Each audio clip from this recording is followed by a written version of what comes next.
नमस्कार, मी मृणाल कुकिंग चॅनलमध्ये आपल्या सर्वांचं मनापासून स्वागत. उन्हाळा अगदी शिगेला पोचलेला आहे आणि ह्या मोसमामध्ये बहुगुणी जादुई अशा नाचणीचे पदार्थ आपण करून खात असतो. आज मी असेच पदार्थ करून दाखवणार आहे.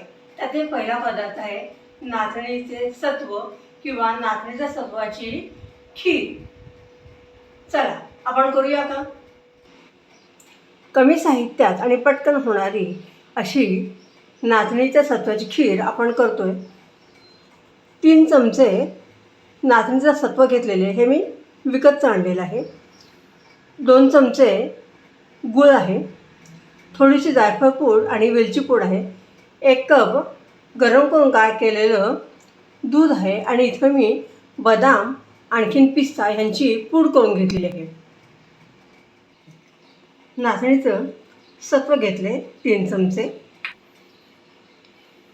2 चमचे बदाम आणि पिस्ता यांची पूड घेतली, ती मी एकजीव करून घेते आहे.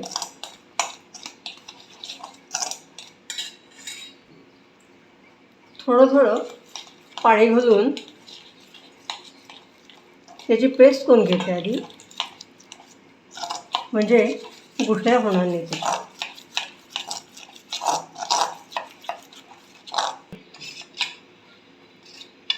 हे बघा, आपली पेस्ट छान तयार झाली आहे, अजिबात गुठळ्या झालेली आहे त्याच्यामध्ये. ही पेस्ट आता मी कढईमध्ये पॅनमध्ये घालून घेते. सत्व मिक्स केलेलं पाणी मी याच्यामध्ये घालून घेते. आधी 1 भांडं पण पाणी घातलेलं आहे, अजून 1 भांडं मी पाणी घालून घेते. गॅस चालू करून घेतलेला आहे आणि हे सत्व आपण आता शिजवून घेणार आहोत. हे असं खालनं सतत ढवळून घ्यायचं आहे, म्हणजे बुडाशी तळायला लागणार नाही आहे.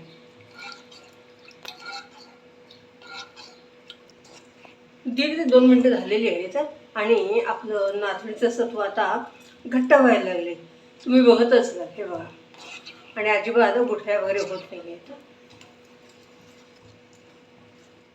ही नाचणीच्या सत्वाची खीर लहान मुलांना सुद्धा अतिशय उपयुक्त आणि पौष्टिक आहे. थोडक्यात काय, तर आबालवृद्धांसाठी अतिशय उपयुक्त चविष्ट अशी ही खीर आहे. आपलं नाचणीचं सत्व शिजून झालेलं आहे. मी गॅस बंद करून घेतलेला आहे आणि ते 5 मिनटं आपल्याला गार करून द्यायचं आहे. नाचणीचं सत्व आपलं कोमट झालं आहे, त्याच्यामध्ये मी आता गूळ घालून घेते आहे. गूळ पण मी 3 चमचे घेतलेला आहे. तुम्ही तुमच्या आवडीप्रमाणे गूळ कमी जास्त करू शकता. आता हा सगळा गूळ आपण ह्यात विरघळून घ्यायचा आहे.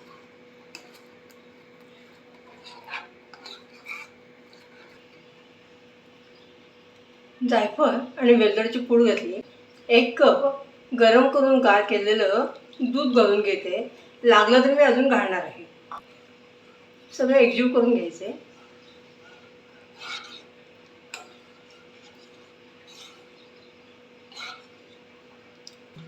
आपली खीर तयार झालेली आहे.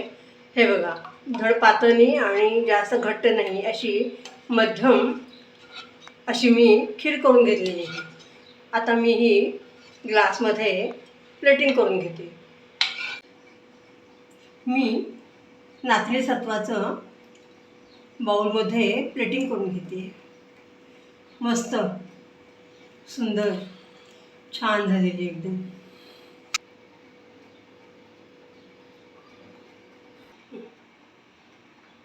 केशराच्या 2 काड्या घालते. अशा रीतीनं आपली नाचणी सत्वाची शाही खीर तयार झालेली आहे. हा आपला पहिला पदार्थ आहे.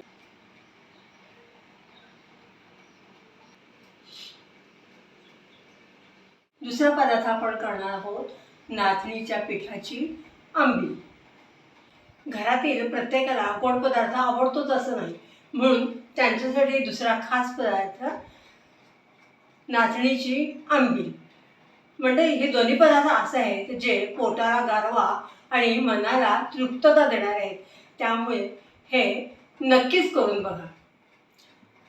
छोटी वाटी नाचणीचं पीठ घेतलं इथं मी. तुम्ही नाचणीचं सत्व पण घेऊ शकता. जिरं, मिरची आणि आलं ह्यांचा खरडा आहे. ताक घेतले भरपूर. इथं सैंधव मीठ घेतलेलं आहे आणि हिंग घेतलेलं आहे. गॅस चालू केला होता आणि त्याच्यावर मी एका भांड्यामध्ये 4 भांडी पाणी गरम करत ठेवलं आहे. ह्या पाण्यामध्ये मी आता जिरं, मिरची आणि आलं यांचा 1 चमचा ठेचा घालून घेते आहे. चवीप्रमाणे मीठ घालून घेते आहे. नाचणीचं पीठ मी मोठ्या बाउलमध्ये घेतलेलं आहे. ह्यात थोडं थोडं पाणी घालून त्यातल्या गुठळ्या काढून घ्यायच्या आधी.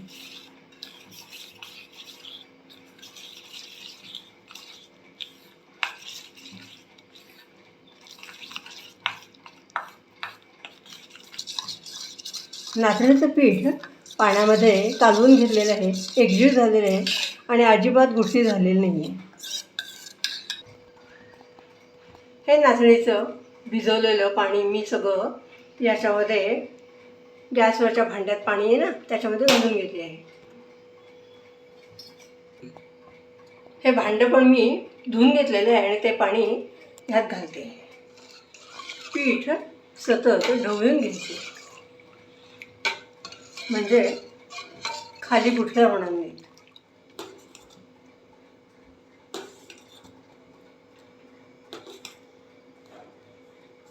आपलं पीठ घट्ट व्हायला लागले मी थोडीशी कोथिंबीर घालून घेते.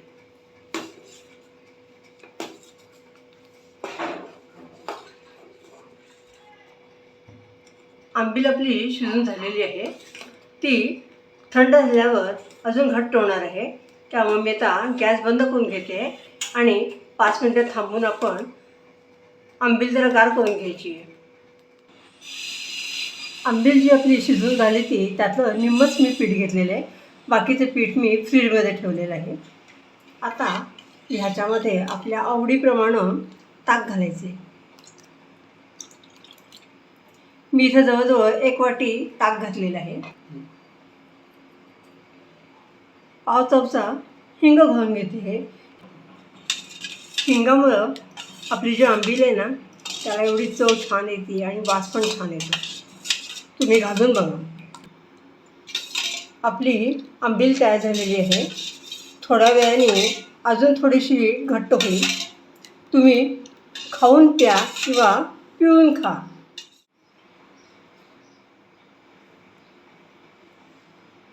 अशा रीतीनं पोटाला थंडावा देणारं आणि पोट भरीचं असं अतिशय पौष्टिक असं नाचणीचं आंबील तयार झालेलं आहे. हे सकाळी तुम्ही नाश्त्याला घेतलं तर तुमचं पोट पण शांत राहील आणि पोट पण भरेल. तेव्हा नक्कीच करून प्या. मंडळी, आपण तिसरा पदार्थ करतोय तो म्हणजे नाचणीच्या पिठाचे डोसे किंवा धिरडी, आंबोळी, तुम्ही जे नाव द्याल ते. चला आपण साहित्य बघूया का. एकदम कमी साहित्य आहे. 1/4 वाटी नाचणीचं पीठ आहे. अर्धी वाटी तांदळाचं पीठ आहे. पाव वाटी बारीक रवा घेतला आहे. सैंधव मीठ आहे आणि इथं जिरं, मिरची, आलं यांचा ठेचा आहे. थोडी कोथिंबीर घेतलेली आहे. नाचणीचं पीठ, तांदळाचं पीठ, रवा, जिरं, मिरची, आलं याचा ठेचा,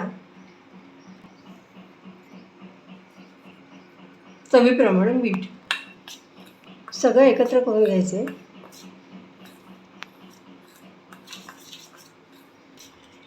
आधी थोडंसं पाणी घालायचे आणि भिजवून घ्यायचे म्हणजे त्यामध्ये गुठळ्या होणार नाही.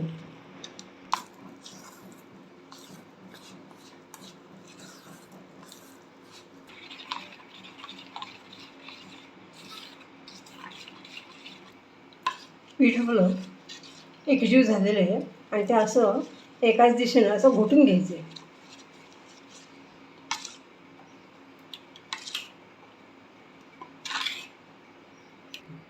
थोडी कोथिंबीर घालून घेते. हे कोथिंबीर तुम्ही नाही घातली तरी चालेल. आता हे पीठ आपल्याला एक 10 मिनटं बाजूला ठेवायचं आहे, कारण यात थोडासा रवा घातला ना आपण, तो जरा फुगेल. मग आपण लागलं तर पाणी घालणार आहोत. आता हे मी बाजूला ठेवते 10 मिनटासाठी. सुरू केलं आहे, त्याच्यावर पॅन ठेवलेलं आहे आणि मी त्याला ब्रशच्या सहाय्याने सगळीकडं तेल लावून घेते. पॅन चांगलं तापलेलं आहे.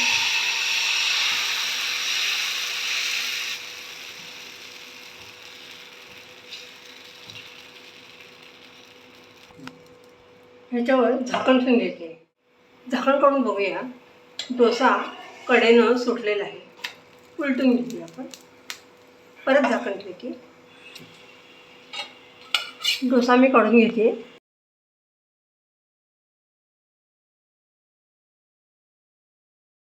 ह्याच्यावर झाकण ठेवून घेते. आपला डोसा एका बाजूने झाला आहे, तो उलटून घेते. कशी जाळी पडली बघा, छान मस्त सुंदर. आता हा मी दुसऱ्या बाजूनं पण शिजवून घेते.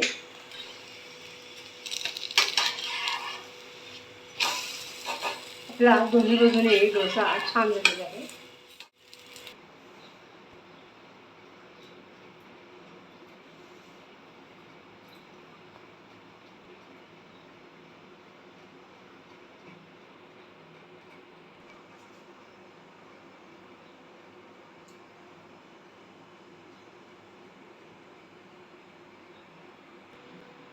अशा रीतीने आपले तिन्ही पदार्थ म्हणजे नाचणीच्या सत्वाची खीर, नाचणीच्या पिठाची आंबील आणि नाचणीच्या पिठाचा डोसा तयार झालेले आहेत. रेसिपी आवडल्यास लाईक, शेअर, सबस्क्राईब करा. तुमचे अभिप्राय कळवा. अशाच उन्हाळा स्पेशल रेसिपी मी घेऊन येणारच आहे. तोपर्यंत स्वस्थ राहा, आनंद लुटा, रेसिपीज करून बघा, अभिप्राय कळवा. धन्यवाद.